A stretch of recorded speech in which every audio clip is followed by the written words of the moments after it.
everyone. Welcome back to the channel, and today we are talking about one of the biggest and most exciting moments in the entire history of video games. So I want you to think back and remember the year 2018, because the Nintendo Switch was only 1 year old, and it was already a massive hit, with everyone loving games like Breath of the Wild and Super Mario Odyssey. But there was one huge question on every single gamer's mind, which was, when are we finally getting a new Super Smash Bros. Title for this amazing console? Then on June 12th of 2018, during the big E3 Nintendo Direct, it finally happened when the screen went dark, and the Inkling girl looked into the distance, and we all saw the flaming Smash logo in her eye before Masahiro Sakurai appeared on the screen, and uttered the three famous words that changed everything, which were "everyone is here." And the fans went absolutely crazy, because nobody ever expected Nintendo to bring back every single fighter from the past 20 years. Including characters like Snake and Wolf, and even the Ice Climbers who had not been seen in over a decade. It was a massive win for the fans, but it also got me thinking about a really interesting question, which is, what if Nintendo had gone in a totally different direction, and instead of bringing everyone back, they decided to be really picky, and looked at the Super Smash Bros. For Wii U roster, and decided that some people just did not belong on the Switch anymore. Today we are looking at a world where everyone is not here, and we are starting with the 58-character roster from the Wii U and 3DS era, to decide who stays and who goes, and how it would change the DLC we eventually got, because in a normal sequel, you usually lose a few characters, which is a sad reality of game development. But if Ultimate was not a celebration of everything, then Nintendo would have had to trim the fat, and the first character on the chopping block would definitely be the Wii Fit Trainer. Now, do not get me wrong, because she was a funny addition back in 2014, and it was a great way to represent the Wii brand, but by 2018, the Wii was ancient history, and Nintendo was moving full speed ahead, with the Switch, so keeping a character named Wii Fit Trainer on a console that is not a Wii feels a bit weird, since she was just a product of her time. And even though her moveset is unique, she does not have the star power to survive a roster trim, and most players just used her as a joke anyway, so in this version, she is heading back to the gym and off the roster.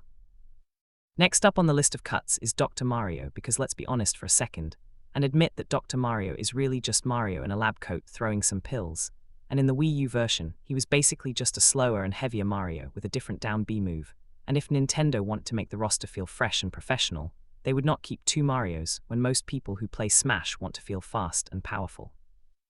Dr. Mario often feels like he is stuck in the mud, and he is consistently ranked as one of the worst brawlers in the game, because his recovery is so terrible that he can barely get back to the stage. So if you are looking to save space and make the game more balanced, the Doctor is getting his medical license revoked. This next one might hurt some feelings, but Jigglypuff has to go, because even though a lot of people think she is safe, since she was part of the original 12 characters on the Nintendo 64, she has actually almost been cut several times in the past, like in Smash Brawl, where she was almost left out because of time issues, or in Smash 4, where she felt like an afterthought. Without the everyone is here rule, Jigglypuff is just a Pokémon from Generation 1 that is not as popular as Pikachu or Charizard anymore, and she is very hard to play since she dies instantly, because she is as light as a feather, and her rest move is way too risky, so it is time to let the balloon fly away. I also think Zero Suit Samus would be removed, because she feels like a roster filler, and even though it was a cool surprise to see Samus out of her suit at first, it eventually felt like she was only there to make the roster look bigger, and if this were a tighter game, Nintendo would probably want to focus on the iconic Power Suit Samus, since ZSS does not represent the Metroid series, as well as the main version.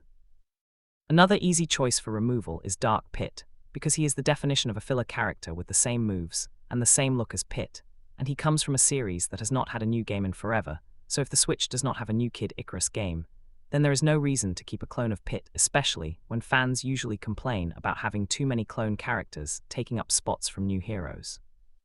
Finally, I am throwing Falco in there, because even though some people love his cool attitude and his down air spike, I personally just cannot stand him in Smash, because he is a semi-clone of Fox and has felt like a clunkier version of the leader of Star Fox for years, and in a world where we want a fresh start, we do not need two bird pilots when we can do much better with a different character. However, we have to talk about the characters that were never going to be cut, because Nintendo loves their bank account, and that means the Midnight Brawler and Sword Fighter and Gunner are safe forever, because Nintendo realized they could sell costumes for these characters as DLC like Sans or Cuphead, which is a literal money glitch for them. Characters like Roy and Lucas and Cloud and Bayonetta would also stay, because people paid extra money for them as DLC on the Wii U, and it would cause a massive fan protest if Nintendo removed characters that people had just bought a couple of years prior, so they are 100% safe. Now, if Nintendo decided not to bring everyone back, they would still want to bring back the right people to make the game feel like a true upgrade, and the biggest return would be Solid Snake, because he was the star of Brawl, and his lack of a spot on the Wii U roster was a huge tragedy, so Nintendo would definitely make the deal with Konami happen to bring his unique explosive moveset back to the game. We would also see the return of the Pokémon Trainer with all 3 Pokémon, because the Switch is much stronger than the 3DS, and can handle the transforming mechanic that allows you to swap between Squirtle and Ivysaur and Charizard in the middle of a fight, which makes the character feel special again.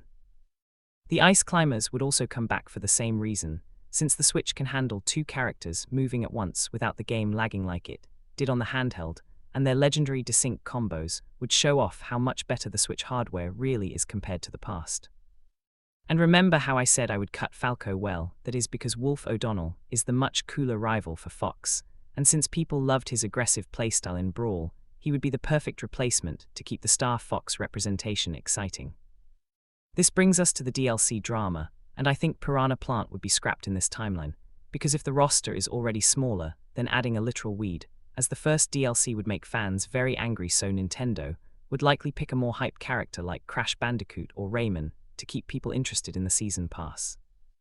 But even in this alternate world, Sora from Kingdom Hearts would still happen, because he was the most requested character in the world, and both Disney and Nintendo knew that he would sell millions of downloads, so he remains the ultimate moneymaker and the final boss of DLC. So looking at our new roster, we lost some clones and some Wii-era characters, but we gained back heavy hitters like Snake and Wolf, and the roster would be around 60 to 65 characters instead of 89, but the game would still be a massive success because Super Smash Bros. Is a brand that people trust, and the gameplay and graphics on the Switch are so much better that we would all still buy it on day one, because if it has Mario or Link or Pikachu on the cover, then I am definitely pulling out my wallet. It is just fun to imagine a world where Nintendo had to make those tough choices, and it makes you appreciate the real Smash Ultimate even more, because it was a miracle that Sakurai and his team were able to get all those licenses and balance all those characters for us to enjoy.